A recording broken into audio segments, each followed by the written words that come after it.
Hi. അങ്ങനെ Devika call വന്ന സമയത്ത് അവിടെ നിന്ന് എഴുന്നേറ്റ് പോകുമ്പോൾ ഹരി പറയുന്നുണ്ട്, പാവം ദേവിക അപ്പോൾ ഒരുപാട് അനുഭവിച്ചു. അതിന് കാരണം നന്ദൻ തന്നെയാണ്. നന്ദൻ്റെ ഈ കൂട്ടുകെട്ട്, അത് ഇസബല്ലയും കെവിനുമായിട്ടുള്ള കൂട്ടുകെട്ട് കാരണം ദേവികയും നന്ദനുമായിട്ട് കുറേ കാലം അകൽച്ചയിലായിരുന്നു. അതുകൊണ്ടൊക്കെ തന്നെ അവൾക്കത് ഫീൽ ചെയ്തു. അത് കേട്ട് നന്ദനും വലിയ സങ്കടമാവുന്നുണ്ട് കേട്ടോ. എന്നാൽ വിളിക്കുന്നത് ശാരിക തന്നെയാണ്. എന്നിട്ട് പറയുന്നുണ്ട്, ചേച്ചി അർജൻറ്റായിട്ട് വേഗം വായോ, ഡിസ്ചാർജ് എഴുതി തന്നു ഡോക്ടർ. പക്ഷേ അതിനു മുൻപ് ചേച്ചിയോട് ചില പ്രധാനപ്പെട്ട കാര്യങ്ങൾ പറയണം എന്നിങ്ങനെ ഡോക്ടർ അറിയിക്കുന്നുണ്ട്. ഞാൻ പറഞ്ഞു ചേച്ചിയെ വേഗം തന്നെ വിളിക്കാമെന്ന്. അച്ഛനും ഇവിടെ ചേച്ചിയെ തിരക്കുന്നുമുണ്ട്. അമ്മയും ചോദിച്ചു ചേച്ചി തിരക്കിട്ട് എങ്ങോട്ടാ പോയതെന്ന്. അവരോടൊന്നും പറയാൻ പറ്റില്ലല്ലോ, അതുകൊണ്ട് തന്നെ വേഗം വരണം. ശരി മോളെ, ഞാൻ വരാം എന്നൊക്കെ ഇങ്ങനെ പറയാണ്. അങ്ങനെ ആ സമയത്ത് ദേവിക മുരളിയെ വിളിക്കുന്നുണ്ട്. അപ്പോഴേക്കും ഗൗരിയും ഭാർഗവിയും മുരളിയോട് ചോദിക്കുകയാണ്, നീ പോവാണോ എന്ന്. അപ്പോഴേക്കും അവൻ പറയുന്നുണ്ട്, അതെ എനിക്ക് പോകണം. അല്ല, ഇന്നല്ലേ ഗൗരി വീട്ടിലേക്ക് പോകുന്നത്, ഞാൻ ഡ്രൈവറെ വിടാം. അത് കേട്ട് അവൾ പറയുന്നുണ്ട്, വേണ്ട മുരളിയേട്ടാ, മുരളിയേട്ടന് ഇല്ലാതെ ഞാൻ എന്തായാലും വീട്ടിലേക്കില്ല, നമുക്ക് മറ്റൊരു ദിവസത്തേക്ക് പോകാം, അതാ നല്ലത്. ശരി, അങ്ങനെ തന്നെ ആയിക്കോട്ടെ. പിന്നൊരു കാര്യം, തീർത്തും ചന്ദ്രോത്ത് വീട്ടിൽ നിന്ന് ഇങ്ങനെ മാറി നിൽക്കുന്നത് ഒട്ടും ശരിയല്ല. ഇതിപ്പോൾ ദേവിക അവിടെ നിന്ന് ഇറങ്ങിയതുകൊണ്ടാണ് മുരളിയാണെങ്കിൽ അവിടെ പോകാത്തതെന്ന് പ്രഭകുഞ്ഞ് കരുതും. അവിടെ പോയിട്ട് അവിടെയുള്ള കാര്യങ്ങളെല്ലാം തന്നെ അന്വേഷിക്കണം. എന്നിട്ട് അവിടുത്തെ കാര്യങ്ങളെല്ലാം അന്വേഷിച്ചിട്ട് അവിടെ മുരളി എപ്പോഴും ഉണ്ടെന്ന് അവർക്ക് കൂടെ ബോധ്യപ്പെടുത്തണം. അതികേട്ട് മുരളി പറയുന്നുണ്ട്, മുൻപാണെങ്കിൽ നന്ദൻ എപ്പോഴും ഇങ്ങോട്ട് വരുമായിരുന്നു, ഇപ്പോഴോ അവൻ ഇങ്ങോട്ട് വരുന്നില്ല, എത്തി നോക്കുന്നില്ല. അവനാണെങ്കിൽ എന്നെ വേണ്ട, അവനാണെങ്കിൽ ഒരുപാട് ഫ്രണ്ട്സ് ഉണ്ട്. അത് കേട്ട് ഭാർഗവി പറയാണ്, മോനെ അവൻ ചില പ്രശ്നങ്ങളിൽ അകപ്പെട്ടു പോയിരിക്കുക, അത് നീ മറക്കേണ്ട. അത് കേട്ട് മുരളിക്ക് ദേഷ്യം വരുന്നു. അവൻ്റെ പ്രശ്നം എന്താണെന്ന് എനിക്കറിയാം, ഒരു ഇസബല്ലയും ഒരു കെവിനും. അവനെന്ന് ഇസബല്ലയോടൊപ്പം ഹോട്ടലിൽ പോയി റൂം എടുത്ത കാര്യങ്ങളും എല്ലാം എനിക്കറിയാം. എന്നെക്കൊണ്ട് കൂടുതലൊന്നും പറയിപ്പിക്കേണ്ട. അതുകൊണ്ടൊക്കെ പറയാണ്, ഞാൻ അങ്ങോട്ടില്ല, അവന് വേണേൽ ഇങ്ങോട്ട് വരാം. എത്ര പ്രശ്നങ്ങൾ ഉണ്ടായാലും അവനിവിടെ വന്നിട്ടുണ്ട്. അത് കഴിഞ്ഞിട്ട് സന്തോഷത്തോടുകൂടിയാണ് തിരിച്ചു പോയിട്ടുള്ളത്. അതുപോലെ തന്നെ ഇനിയും ആവാം. ഇനി എന്തായാലും ഞാൻ അങ്ങോട്ടില്ല എന്നൊക്കെ പറയുകയാണ്. എന്നിട്ട് മുരളി വളരെ ദേഷ്യത്തിൽ പോവാണ്. അതേസമയം ദേവിക വരുന്ന സമയത്ത് പറയുന്നുണ്ട്, അച്ഛൻ ഡിസ്ചാർജ് ആയി, എനിക്ക് അത്യാവശ്യമായിട്ട് ഹോസ്പിറ്റലിൽ എത്തണം, അതുകൊണ്ട് ഞാൻ പോവാണ്. ഹരി പറയുന്നുണ്ട്, ഞാനൊരു കാര്യം പറയട്ടെ, ഇത്രയും കേട്ട സ്ഥിതിക്ക് എനിക്ക് വേണമെങ്കിൽ നന്ദനെയും കൊണ്ടുപോയി അടുത്തുള്ള പോലീസ് സ്റ്റേഷനിൽ സറണ്ടർ ചെയ്യിക്കാം, പക്ഷേ ഞാനത് ചെയ്യുന്നില്ല. അപ്പോഴേക്കും പ്രഭ പേടിയോടുകൂടെ വിളിക്കുന്നുമുണ്ട്, എനിക്കതിന് കഴിയില്ല പ്രഭ, എനിക്ക് ഇതിൽ ചില ക്ലാരിഫിക്കേഷൻ വേണം, അതിനു വേണ്ടിയിട്ടാണ് ഞാൻ നിൽക്കുന്നത്. പിന്നെ ദേവികയോടും നന്ദനോടുമായിട്ടും എനിക്ക് ചില പ്രധാനപ്പെട്ട കാര്യങ്ങൾ പറയാനുണ്ട്. അത് ദേവികയ്ക്ക് മനസ്സിലായോ? അതിയിട്ട് അവൾ പറയാണ്, എനിക്ക് വീട്ടിൽ പോകണമെങ്കിൽ അത്യാവശ്യമായിട്ട് ആദ്യം ഹോസ്പിറ്റലിലേക്ക് എത്തണം, ഞാൻ പോകുന്നു. അപ്പോഴേക്കും ദേവികയ്ക്ക് നന്ദൻ്റെ കാര്യം കേൾക്കാൻ താല്പര്യമില്ല എന്ന് മനസ്സിലാവാണ്. പെട്ടെന്ന് തന്നെ പ്രഭാവതി വന്നിട്ട് മോളേന്ന് വിളിക്കുന്നു, നീ പോവാണോ? അച്ഛനെ വീട്ടിൽ കൊണ്ടുപോയി ആക്കിയിട്ട് മോൾ ഇങ്ങോട്ട് തന്നെ വരണം, ഇത് അമ്മയുടെ റിക്വസ്റ്റാണ്.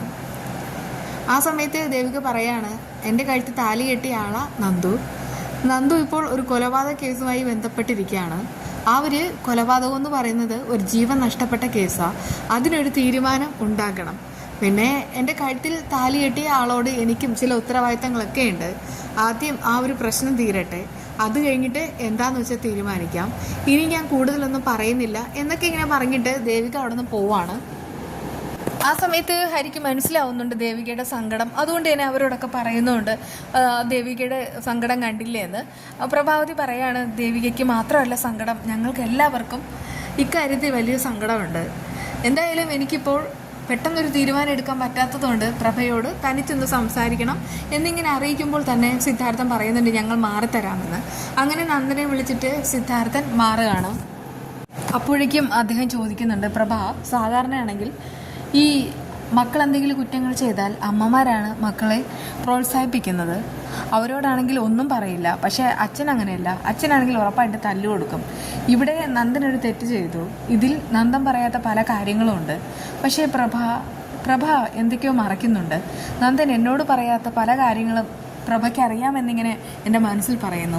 പ്രഭാവതി ആ സമയത്ത് അതൊക്കെ മനസ്സിലോർക്കാണ്. നന്ദൻ പറഞ്ഞത് ഇസബല്ലയുടെയും കെവിൻ്റെ കാര്യം ഒരിക്കലും ഹരി വക്കീൽ അറിയരുതെന്ന. അങ്ങനെ അതിങ്ങനെ ഓർത്ത് നിൽക്കുമ്പോൾ പെട്ടെന്ന് തന്നെ ഹരി വക്കീൽ വിളിക്കുന്നുമുണ്ട്. അത് കേട്ട് അവർ ഞെട്ടുകയാണ്. എന്നിട്ട് പറയുന്നുണ്ട്, ഇല്ല ഹരിയേട്ടാ, ഒരിക്കലും ഇല്ല, എന്തായാലും അങ്ങനെ ഒരു കാര്യമൊന്നുമില്ല. ശരി, അങ്ങനെ തന്നെ ആയിക്കോട്ടെ.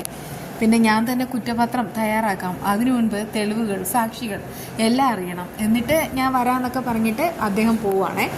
രജനിയാണെങ്കിൽ ഗിരീഷിനോട് ചന്ദ്രത്തെ കാര്യങ്ങൾ എന്തായെന്നൊക്കെ ചോദിക്കുന്നുണ്ട്.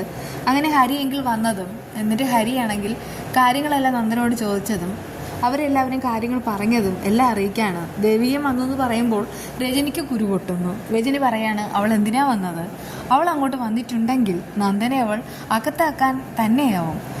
ആ സമയത്ത് ഗിരീഷ് പറയുന്നുണ്ട്, ഇനി എന്തൊക്കെ പറഞ്ഞാലും ശരി ദേവിക അവൻ്റെ ഭാര്യയാണ്, അത് നീ മറക്കേണ്ട. ഭാര്യയോ ഏത് വകയിൽ? അന്ന് പോകരുതെന്ന് അവളോട് കാല് പിടിച്ച് പറഞ്ഞതാ, പക്ഷെ അവൾ കേട്ടില്ല, അവൾ പോയി. എന്നിട്ട് വീണ്ടും അവൾ ചന്ദ്രോത്ത് വീട്ടിലേക്ക് തള്ളി വരുന്നത് എന്തിനാണെന്നാ മനസ്സിലാകാത്തത്. അത് കേട്ട് ഗിരീഷിന് ദേഷ്യമാണ്. എനിക്കെന്തായാലും ചന്ദ്രോത്ത് വീട്ടിലേക്ക് പോകണമെന്ന് പറയുമ്പോൾ ഇപ്പോൾ നടക്കില്ല എന്നൊക്കെ പറഞ്ഞ് ദേഷ്യപ്പെടുന്നുമുണ്ട്. ആ സമയത്ത് ഗിരിയുടെ അമ്മ വന്നിട്ട് അവിടുത്തെ കാര്യങ്ങളെല്ലാം തിരക്കാണ്. ഗിരീഷ് പറയുന്നുണ്ട്, രജനിയുടെ കാര്യം ചോദിക്കുമ്പോൾ ഗിരീഷ് പറയാണ് അവിടെ ആകെപ്പാടെ പ്രശ്നമാണ്, അതിനിടയ്ക്ക് അവളെ അങ്ങോട്ട് കൊണ്ടുപോകാൻ പറ്റില്ല എന്ന്. അങ്ങനെ മാധവൻ വീട്ടിലൊക്കെ വരുന്നു. രാധിക തന്നെയാണ് കാര്യങ്ങളെല്ലാം നോക്കുന്നത്. ദേവിക ചന്ദ്രത്ത് വീട്ടിൽ പോയോ, അവൾക്കെന്തോ ഒരു സങ്കടം പോലെ തോന്നുന്നു എന്നൊക്കെ പറയുമ്പോൾ അതൊന്നും എനിക്കറിയില്ല.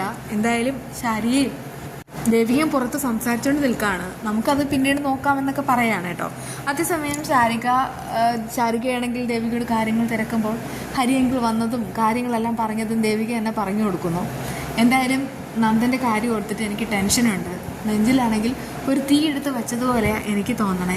ഇനി എന്ത് ചെയ്യും എന്ന് ഹരിയങ്ങളുടെ പോലും നിശ്ചയമല്ല എന്നൊക്കെ ദേവിക പറയുന്നു. ആ കേസ് ഇനി എങ്ങോട്ട് പോകുമെന്നും അറിയില്ല. അപ്പോഴേക്കും പെട്ടെന്ന് ഇത് കേട്ടിട്ട് രാധിക വന്നിട്ട് ചോദിക്കുകയാണ് ഏത് കേസെന്ന്. ആ സമയത്ത് ദേവിക ഒരു കള്ളം പറയുന്നുണ്ട്. പാർട്ടി പ്രവർത്തകരെ ആൾക്കാർ ചേർന്ന് ആക്രമിച്ചു, അതിൻ്റെ ഒരു കേസാണെന്നൊക്കെ പറയുന്നുണ്ട്. അതിനെനിക്ക് റെക്കമെൻഡ് ചെയ്യേണ്ടി വരുമെന്നൊക്കെ പറഞ്ഞിട്ട് അവിടെ നിന്ന് പോകുമ്പോൾ രാധികയ്ക്ക് ഭയങ്കരമായിട്ട് ടെൻഷനാവാണ്.